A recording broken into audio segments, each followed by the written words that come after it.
live. I think. Oh, we are. Yeah. I think we're live. Yeah, we are. We are We're very there. much. We are Very live much live and the live and awaiting the gathering of a storm. of a storm. Well, not really awaiting it anymore. No, it's there.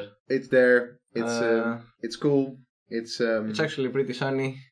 it's sunny outside. It's sunny outside. It's Valentine's Day. And What are we even talking about? I don't even Well, know. I think that we are a bit discombobulated because last week we actually said we would stream more at the gates. Yeah. And then we were like, oh wait. Oh, wait a minute. It's now, actually. 6. Yeah.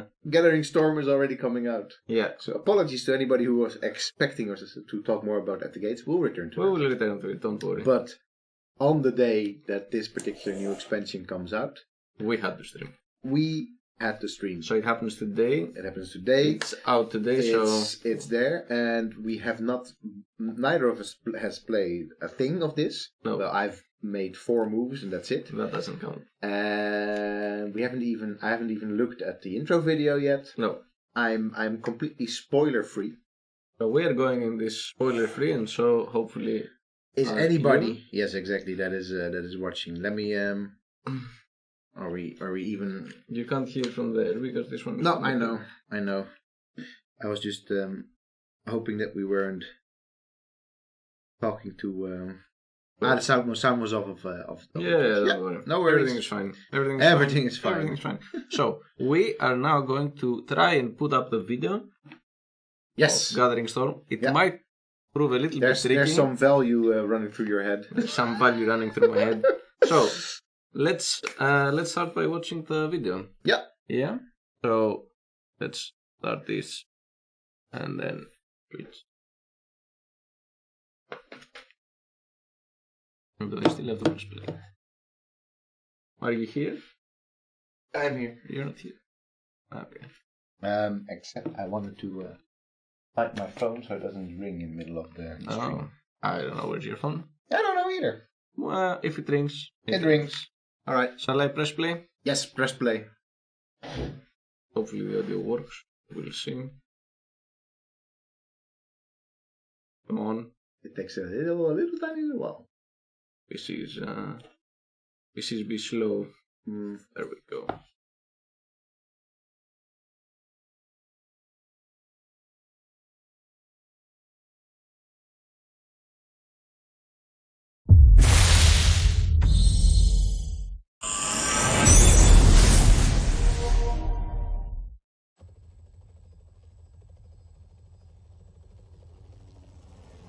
Human advancement knows no boundary. But this has not been without its price.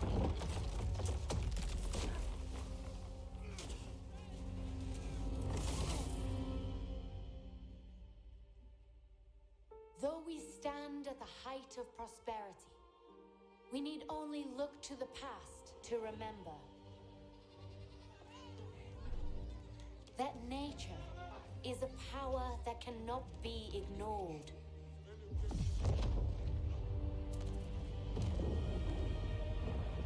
Consuming even the mightiest empires and causing the greatest among us to tremble in her fury.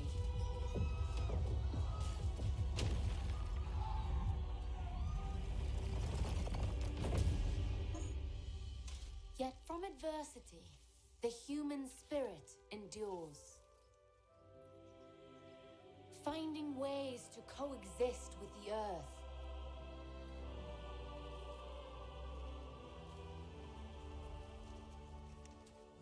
Or bend it to our cause.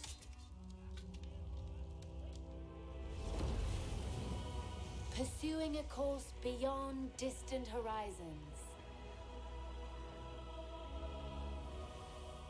And revealing paths.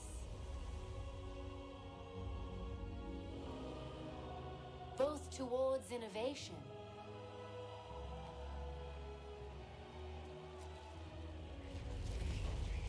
and unintended catastrophe.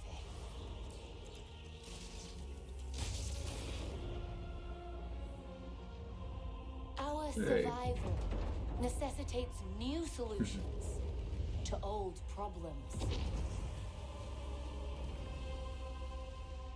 To ensure a future, both for ourselves and generations to come. United in purpose, we must now look beyond borders and welcome the dawn of the next era in human civilization.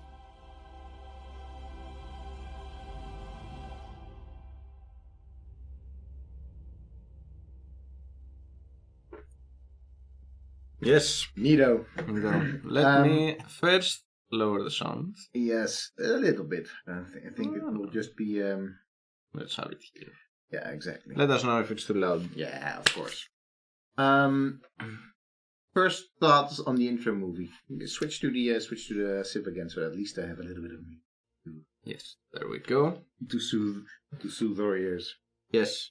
First things. Yeah. First thoughts. It's. I would say that's different than usual in some ways, and similar. There's definitely. I even forget now if the intro movie first was a woman's voice. I don't think it was even. I'm not sure. That's definitely something that feels different to me. I'm not sure. It's one of those things that I watch them often. Yeah. But then I sort of still forget the voiceover. Yeah. But so my first thought is, of course, that this whole expansion, this whole DLC, is based on, well, it's in the title, on the idea that there's this gathering storm out there, this environment that is going to have an impact on civilization. Yeah. And that is, of course, right there at the front of this particular intro movie as well. Yeah. And how they set it up, I think is interesting. But because, there's this deliberate setting up of civilization, humans, not necessarily against nature, but in opposition to nature. Yes. Which is, of course, something that it's understandable, but at the same time, it's also one of these grand narratives, once again, that we see in in the civilization games, that we've got humans that are being acted on by nature and act on nature, and that's like they're two different things, but of course, they're not. No. I also, I'm sounding like I'm super not into this, but I really want to get into playing, but I also got a tiny hint of the noble savage complex. The idea that indigenous people... Yeah, they are the ones who coexist with nature, while modernity and the Western human is the one who imposes themselves on nature. And it was particularly clear when we had this voiceover, and we saw this enormous landscaping project that was Machu Picchu, or basically the terracing in the Andes. Yeah, which has nothing... it's like humans imposing themselves. Well, it's exactly what humans do. They live in a landscape, they change the landscape. Which was then put into opposition to bending to its will with the conquistadores in probably some Caribbean island or who knows where, chopping down trees and burning them. And I thought that already just to me shows that there's this, as we often see in civilization, it just plays on what we already know or believe to be true. Yeah. Instead of really appending things. Then at the same time, it's civilization. It will be fun. No, for sure. One thing, maybe I'm wrong on this, maybe I didn't pay close enough attention to this particular aspect, but I have a feeling that, well, not necessarily once again, but it's sort of common theme that often it would portray men as doing, even though there was a female voiceover and the UN spokeswoman, I guess, talking to us. Yeah. And it was narrated by a woman. All the actions were mostly being done by men. Yeah. I think that is because, of course, in the previous videos, they also set up this man and this woman. Yeah. Which are now still the same people. And I guess they wanted to sort of keep it within the same two actors, so that the woman is talking, and then the man is doing. Yeah. But, you know. Oh, it is interesting, and I really like the fact that we have environment now to play with. We discussed this in the first season of our series. We discussed the fact that there is not much like play with the environment, and now there is. Yeah. And for me, it's very interesting because tomorrow in my class, I'm going to talk about the existence or not of ecological determinism. Right. So there is that. Yeah, I might have some stuff to talk about also to my students. I don't know if in reference to civilization. Yes. So there's already a question from the chat, which why not get to it right away before we introduce what we want to do in this particular season. The question is: do you think this game plays enough with history to spark interest in a bit younger kids who maybe want to study something historical? Is it realistic enough to take a bit seriously and fun enough to want to know more? So I think the answer to this is outright yes. Yes. It does it. It does just that. I mean, a bit younger kids, depending on how young we're talking, because of course it is one of those games that is very, especially with the, people adding on new DLCs also means more mechanics. Yeah. But if they're very young, I would still say you could play it together and just, you take care of the more logistical stuff. And if they're a bit older, around 10, 12, they can. I started playing my first Civilization when I was 12, simply because it wasn't there before. Yeah, fair enough. I started playing Age of Empires a bit younger, but still, I think it definitely does it, and that's part of the reason of why we're also doing this series. Yeah. Exactly because it has this potential. And then we want to explore this potential and also the pitfalls that come with this potential. There's this very interesting concept that is in one of the Discworld books, the Science of Discworld books. Terry Pratchett together with two, I got the names of them now. Two popular science writers. And they talk about the idea of lies to children. Yeah. And lies to children, because in a way, Civilization is mostly a big lie, historically speaking. But that's because there's lots of things that are going on that are not accurate or that are from a very specific perspective or whatever.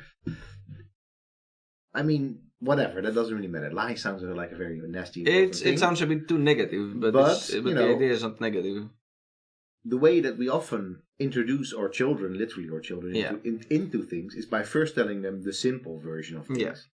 And as soon as they hook onto that, then they will find their own stories within those simple versions. Yes. And I think that's really what we're doing as well, because most of the things that we talk about, we have basically lies to children variant knowledge of. Yeah. Which is also why we have, by the way, the wiki crutch for this particular season again. If you can see up there, up there, we have the wiki crutch.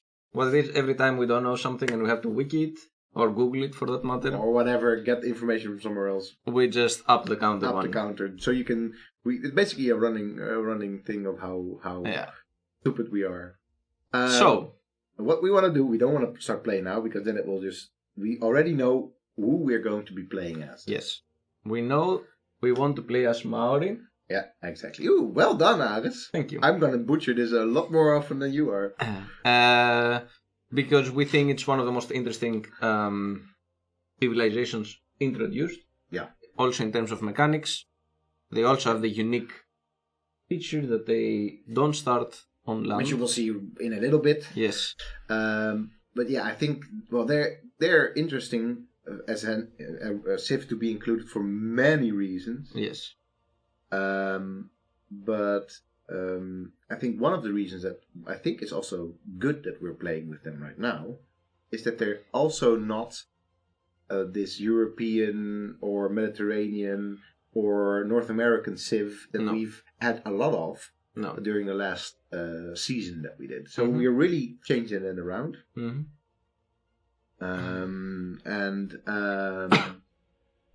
I was actually suggesting that start creating the game. Let's start creating the game. So we are playing. As exactly as Kupe of the Maori. Boom. And go for the advanced setup as well. Yeah, but let's go for you can all change all these things. Sure. One of the things that I was wondering about, last time we had an easy time with, well, not easy, but we had a good time with Prince. We basically breezed through victory. That's true. So you want to go for King this time? I honestly think that with all the other things that are going on, we are going to have a tough time playing on King, and we may in fact lose. So let's not lose. You don't want to lose? I mean, that's one of the things that we can set up. We can see. I say... You want us to lose because I am the one playing. No, not at all. I mean, obviously, I'm the better Civ player. We don't have to. I see. Okay, let's go for King. You want to try for King? Let's try for King. All right. Basically, that means that the AI will have some military advantage, some production advantage. We can also play as Prince. Okay. Well, one of the things that we are going to be playing a quick game. We're going to play on quick because last time, if you didn't know, we streamed for 36 hours. Yes. And we don't want to stream for another 36 hours because we keep playing other games as well. Yeah. This will only, decrease it a little bit because basically... Only a little bit? It's like at 66% speed. Yeah, which is fine. Yeah, I think so. So city states. This will all change based on the map size that we're going to be choosing. Yes. I wonder. Do you want to go for small? Yeah, or standard? No, I think let's go for small. Sure. Although for us playing as Maori, might be interesting to go for standard. We would have more sea to cruise. More sea to cruise. Basically, the bottleneck is: do we want to play with 6 or 8? With 6 or 8 civs. Let's play with 6. All right, let's go for small then. And continents, I think, is good. Continents are always good. Because in contrary to what you expect, I think that playing on an archipelago with the Maori, and we talk about that a little bit later, is going to be, We could play for island plates.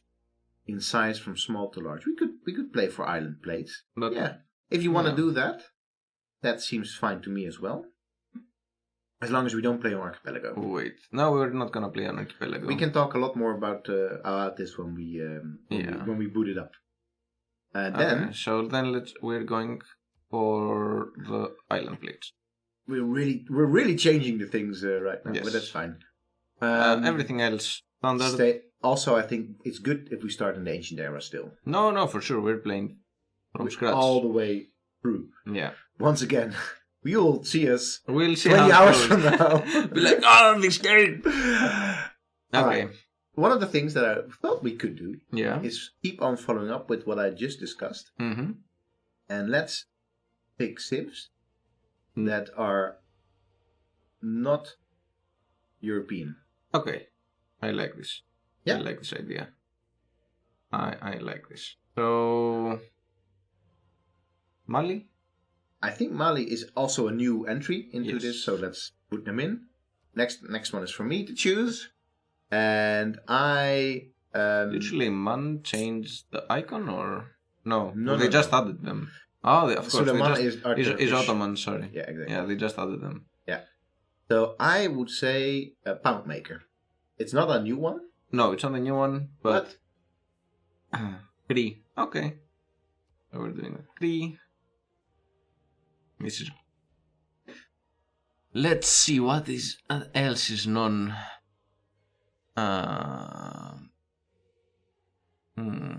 Let's go for Japan. Oh, cool. Yeah, all right. All right. Then, one of my all-time favorite opponents, Shaka. Really? Why? It's just a Civilization 1 thing. Where basically Shaka Zulu would just keep on bombarding you in the beginning with these endless streams of chariots going your way, and just... Why can't I find him? You will be able to find him. Just find him. He's to the bottom. I was to the bottom. Yeah, a little bit up. Up. Should be there. He should be there. Where? There he is. Oh, there he is. Right. There we go. And then the last one. Inca? You want to do Inca? Or yeah, let's choose this one together because we both chosen one. Aztec maybe? Well, both are in. I think Aztec was already in there. So Inca is new as well. Oh yeah? Yeah. Oh yeah, it's true. Plus, they're not going to go for nice coastal zones. Nice. Although, smart. well, we can talk about that for a long time. Yes. Let me tell Inca you. was not just a mountain. State. No. Definitely not. And Inca did like the amount of infrastructure, road systems, imperial administration, and so on. They were so excellent and so different from what we know from very different from European empires, which very is different. But in particularly known in an economic sense for their vertical integration. Yes. The idea that you have these trade routes going from the mountain towards the coast Yes. and back up again. Yeah. So really, but here we see in Civilization we see a tight focus on mountain with them. Just as we see a tight focus with Mali on desert. Yeah. And with us, relatively tight focus on, as you will see, the sea. Okay. So All right, let's start the game and let's have Sean Bean talk to us for a moment. Yes.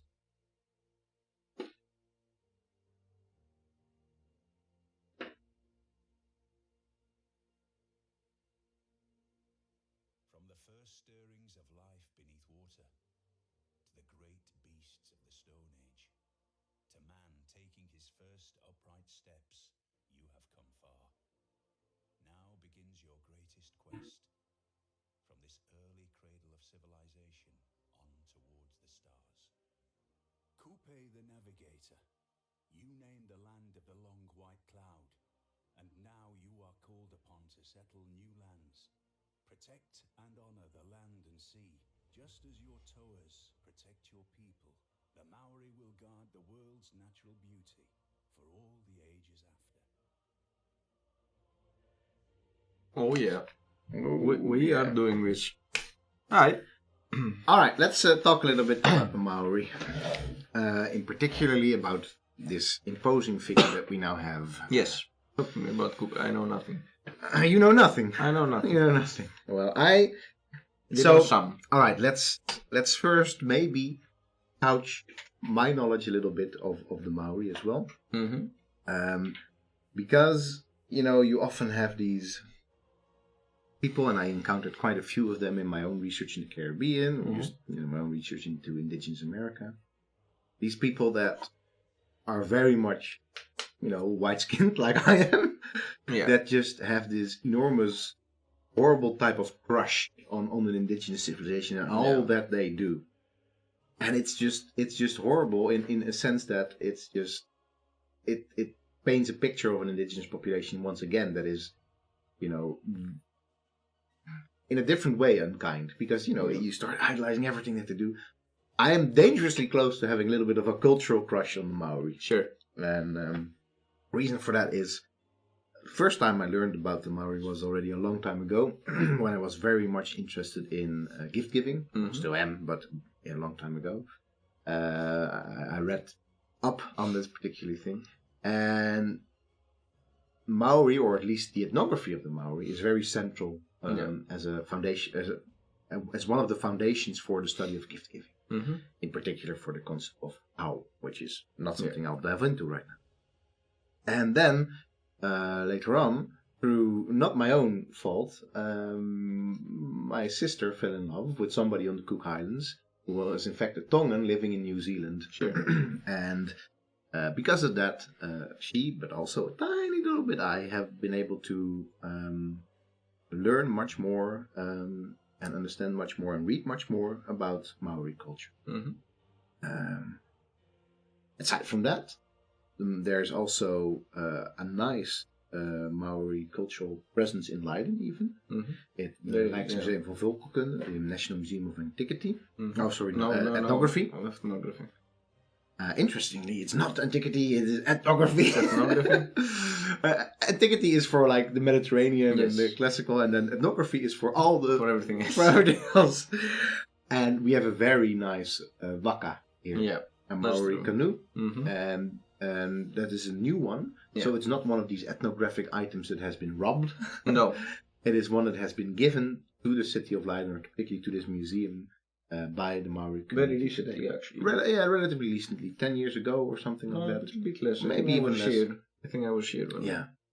And every year there's this Maori Day, and every 2 years or 3 years we even have people coming from New Zealand to really share this with us. Yeah.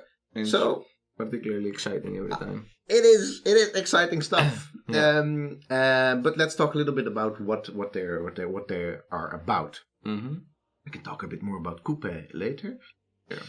So let's go through the right, exactly.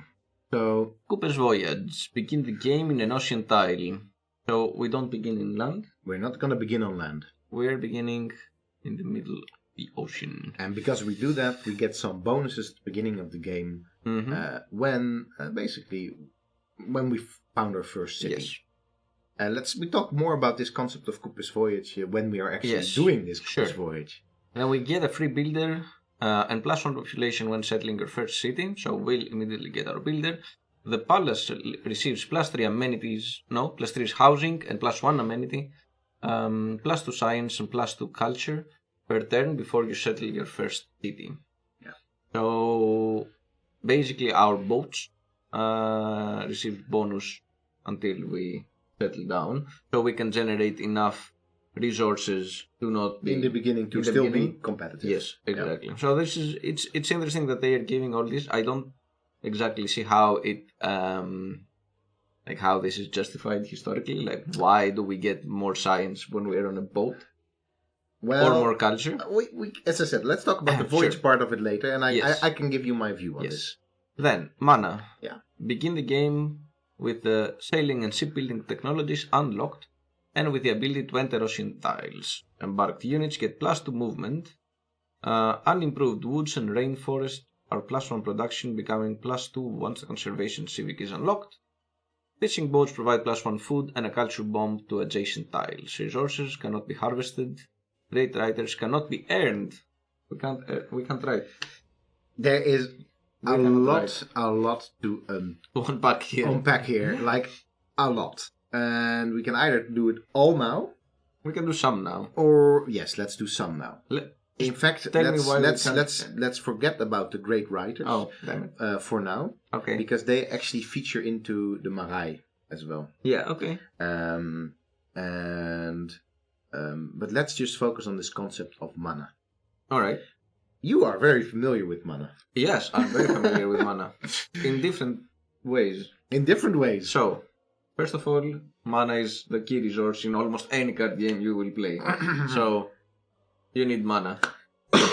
Exactly. Mana is the magical power that propels your spells and summons and things like that, and lots of which is just a term that has been not necessarily stolen but appropriated from Polynesian languages. Yeah. The concept of mana you'll find in lots of different languages. Yeah. And in particularly in Maori it means power. Okay. But power in the sense of something that is focused in and on people, objects and places. Yeah. And in fact it is this type of power, not like, I have the power to tell you what to do, but it's more this type of power that is continuously fluctuating between all sorts of different things. So, for example, if I give you a certain courtesy or respect, there's a bit of transference of mana there between us. So it is not at all like the idea that, for example, shaman-like beings or the Maori priests have mana that they can then use to create magic. Sort of the source of power among exactly and people that are important for whatever reason have a lot of mana. Yeah. Objects that are important have a lot of mana.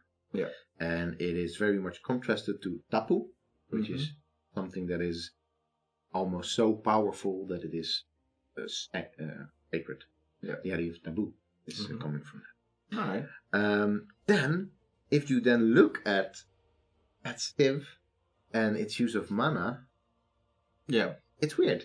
Because it doesn't have... It's not relevant. It is not relevant. I mean, mana is very relevant for the Maori as a culture. Maori as an empire.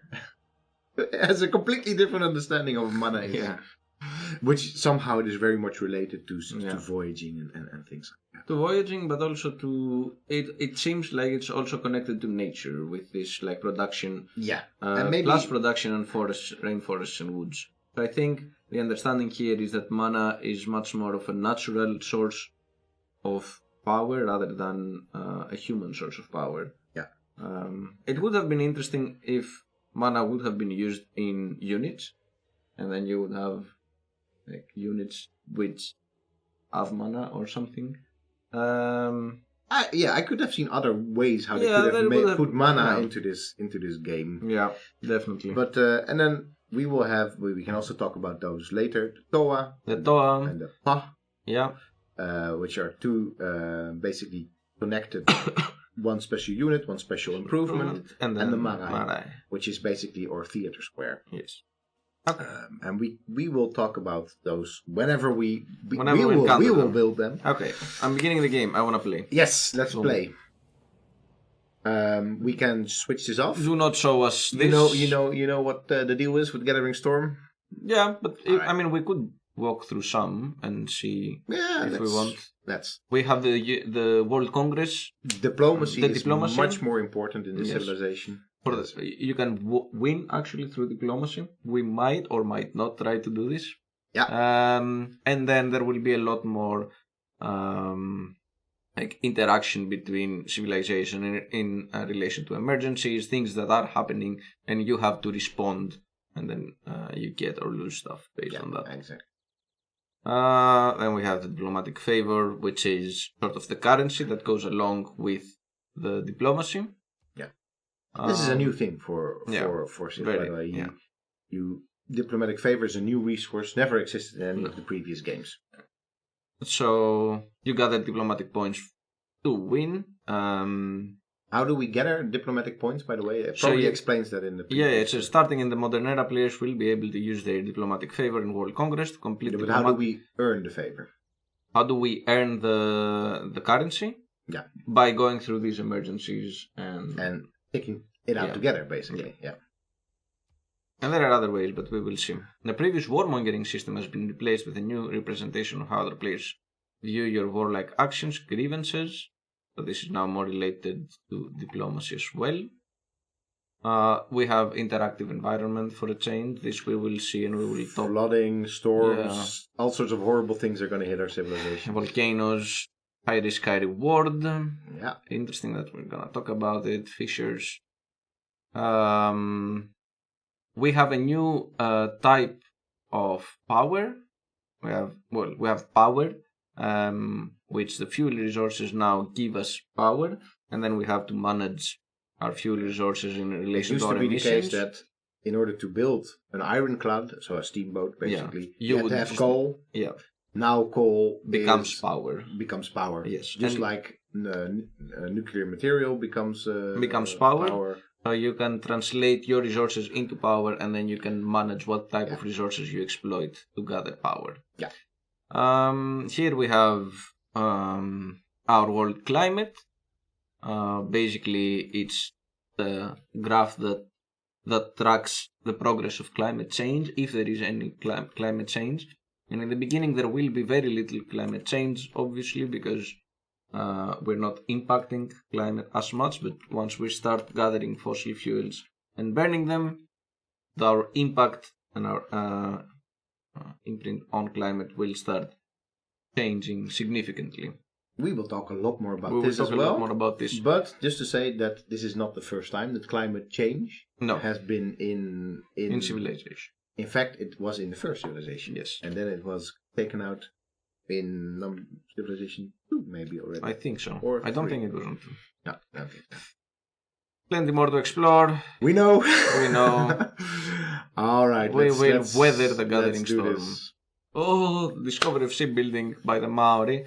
That's the world stage for future discoveries in the classical era. We start with +2 era score. This microphone over there. Boom. Okay, here we are.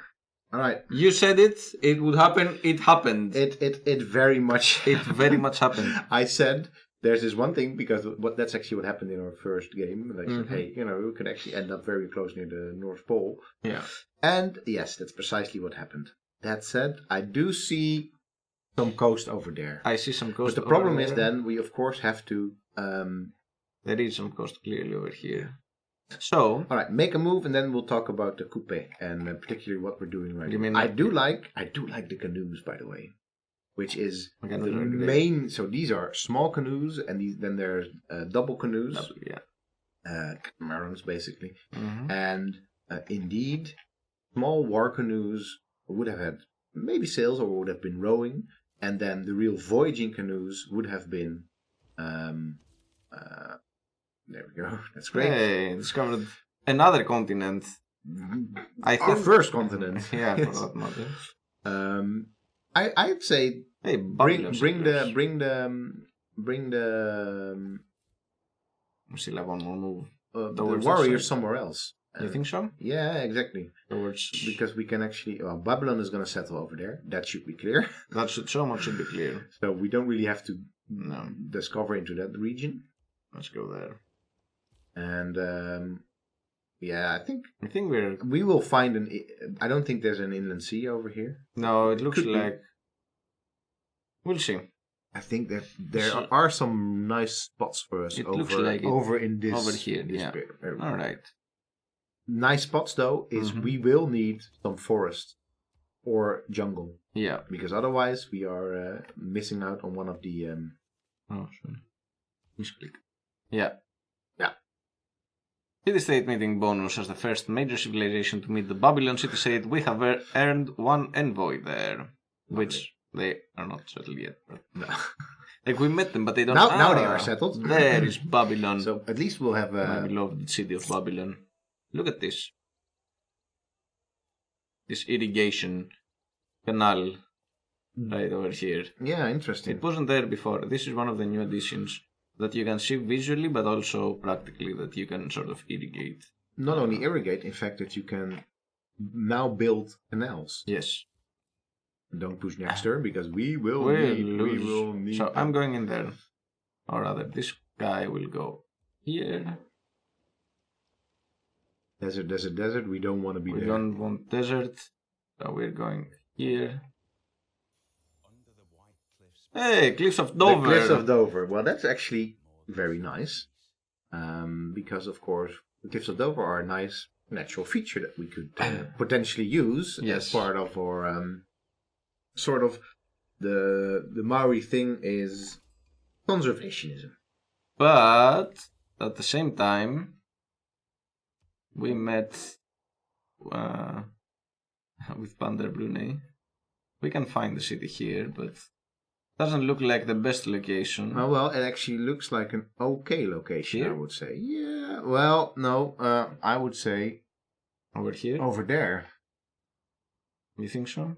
Aren't we risking annoying them? But then again, what are they gonna do about it?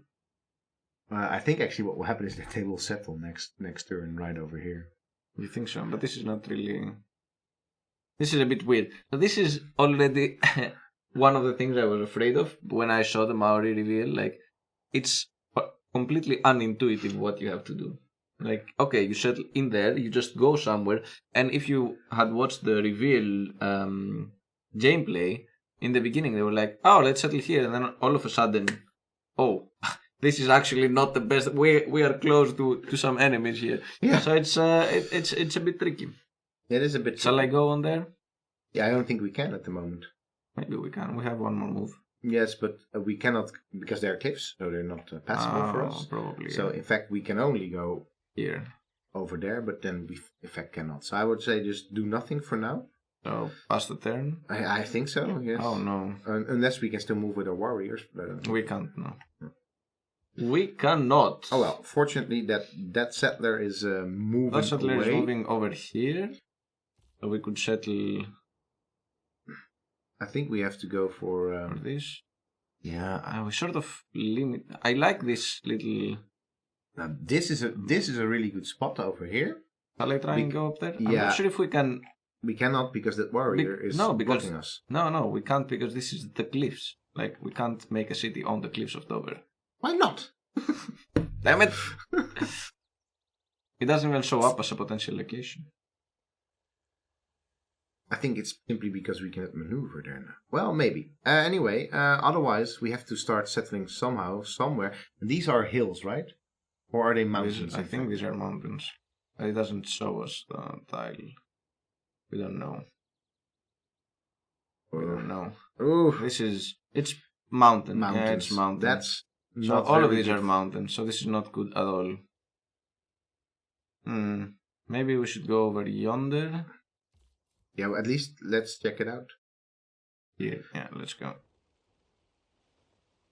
Well, this looks moderately better. These guys will continue on their trip over here. Make sure they hug close to the coast. Yeah, we do want to I thought it explore would the coast. continue. Well, they have more move, so I will send them inland. I think we should settle somewhere here. Looks like. Or you don't want to get out of the boat yet? I think we should. Yeah. Okay. Let's go. Come on, guys. They cannot just yet. Well, we can see what the settlers will be doing next turn. Oh my god.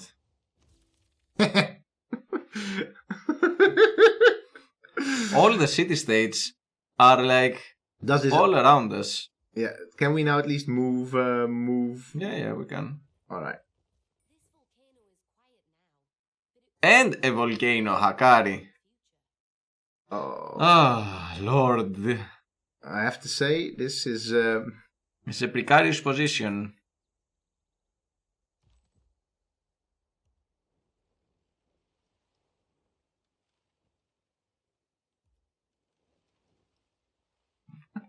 Is this piece of land? Well, you wanted to go for islands. I know. I think, though, we have to go somewhere here. It has a river, it has the volcano, which means that it will have fertile land eventually. So, all things. Maybe some people are gonna die. You are looking at this very sunnily. It's like, there's a volcano over there. At a certain point in time, there will be fertile land. I am looking ahead. Yes. All right. Wait. Yeah, we actually can still move, right? Or no, not? we cannot because we're inland now. All right. We have to move. All right. Let's move south then. Yeah, we are moving. So that's what we're doing. What we're doing now is a bit counter to Maori. We're moving inland. We are moving inland. Oh, I forgot to move our warrior. There we go. Come on, warrior.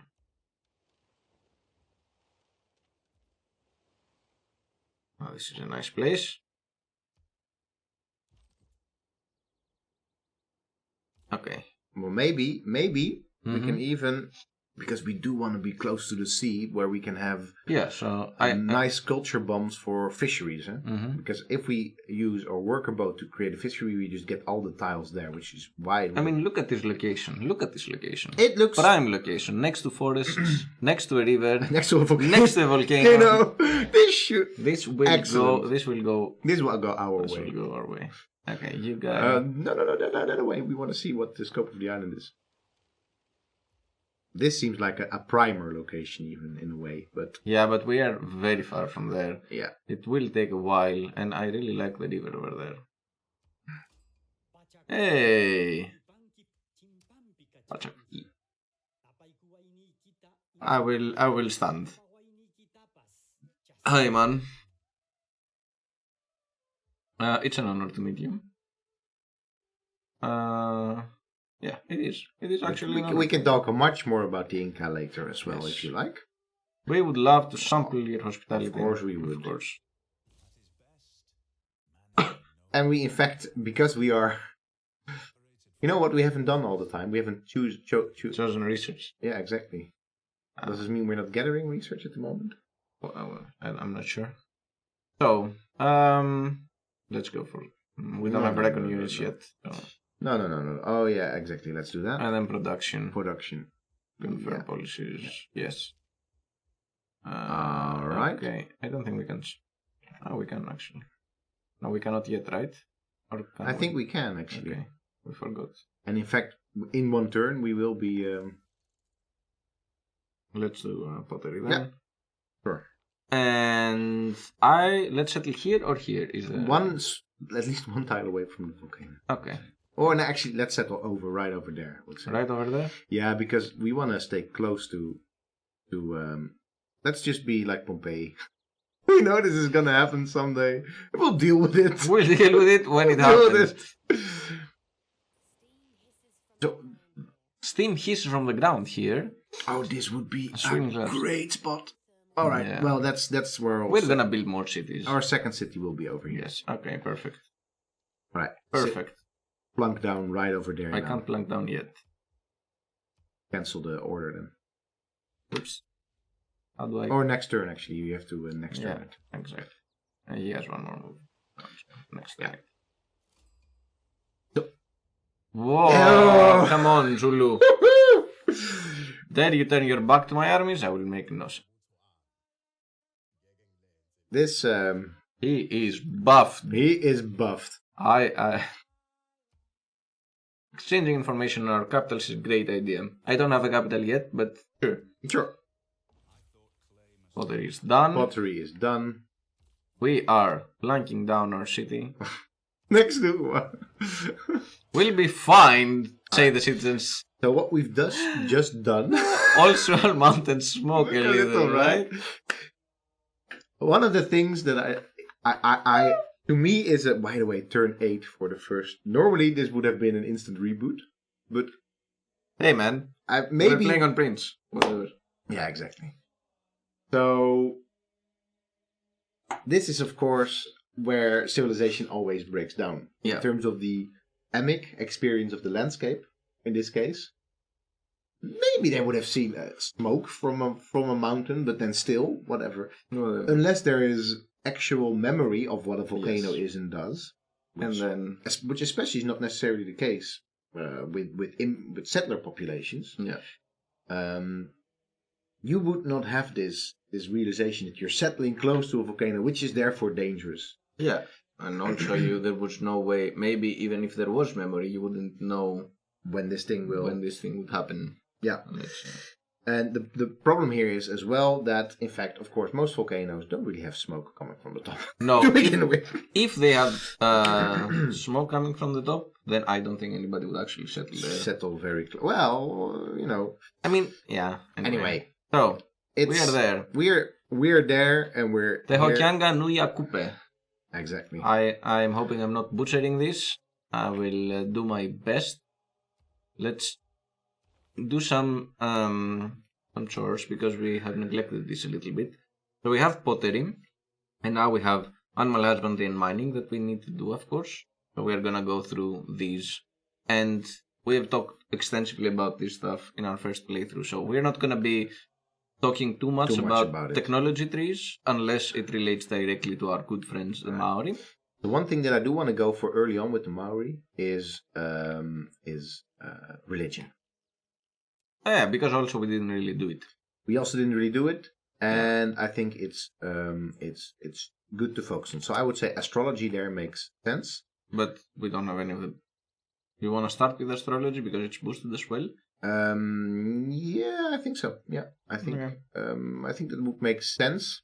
Because then we start immediately with shrines and stuff like that. Exactly. We can found our own religion. Yes.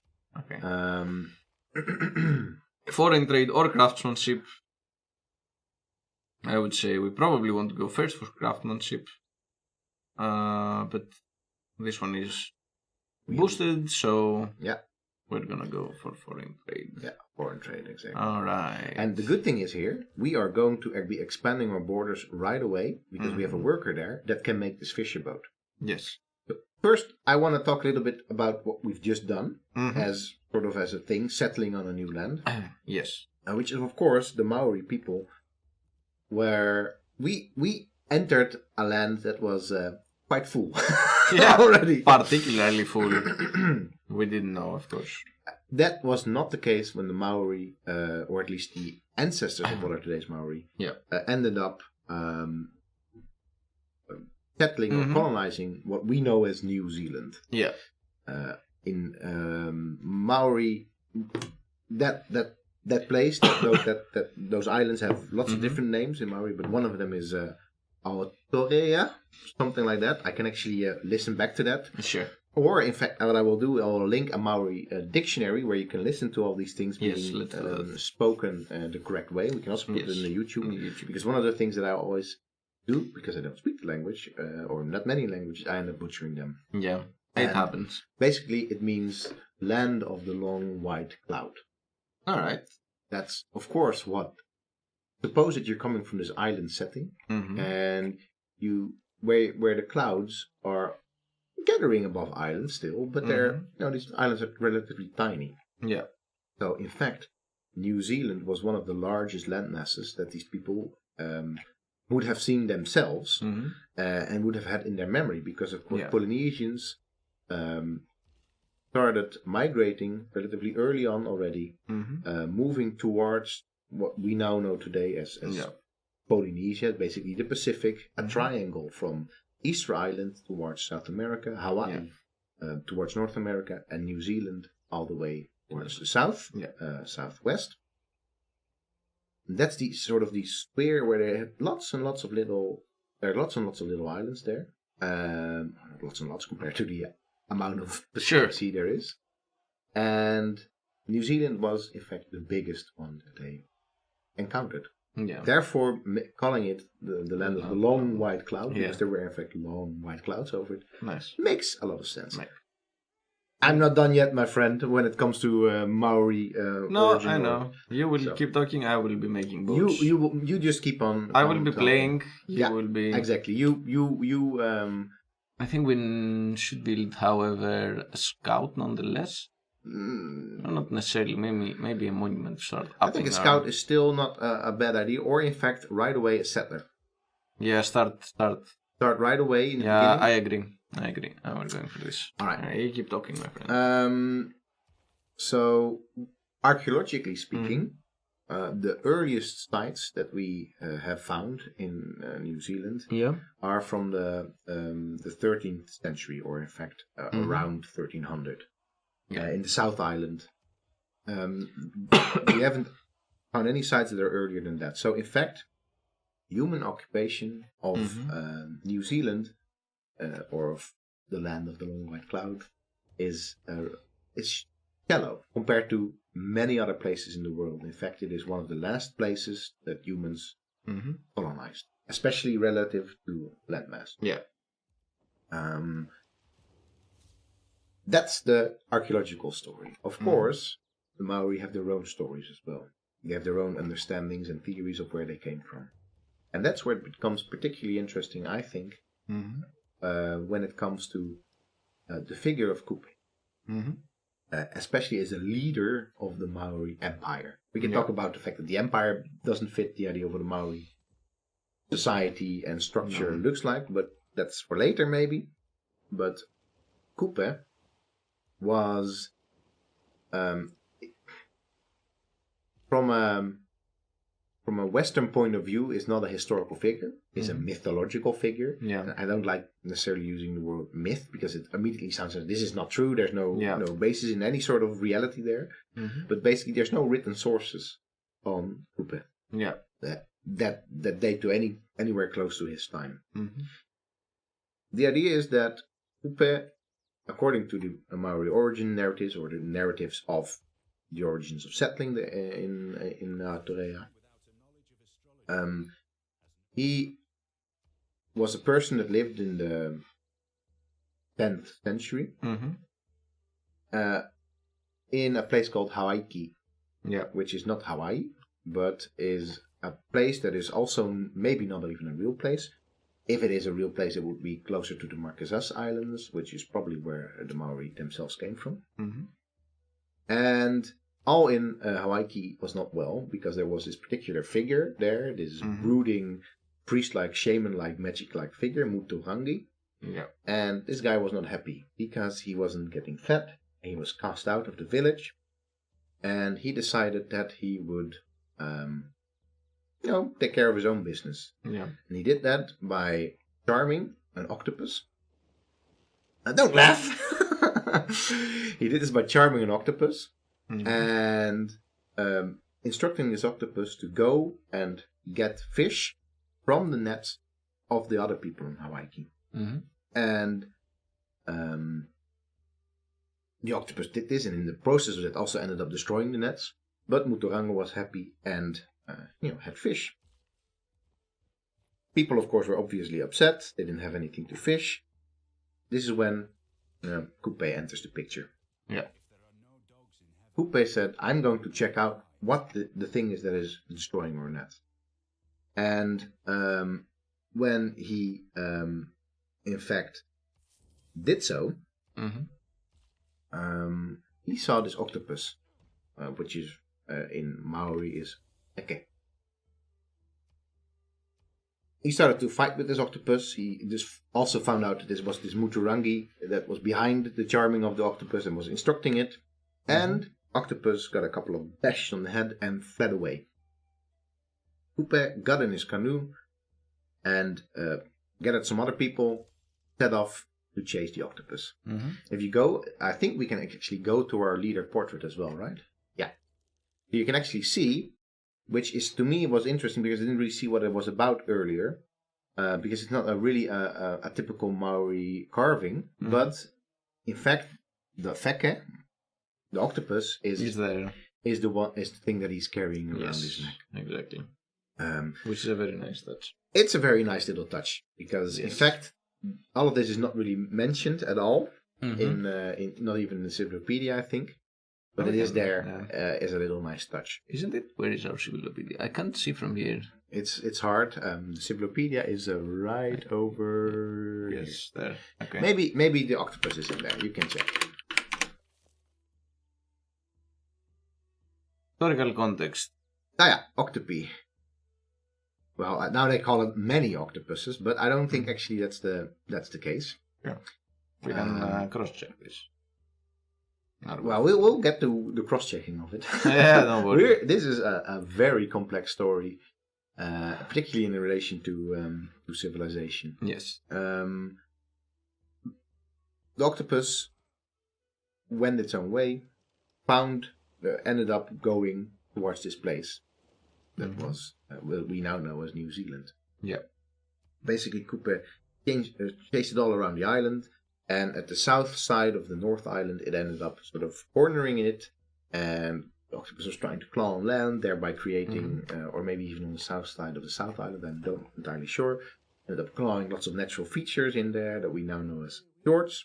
Pound maker. Very nice. Hey, I pound maker. And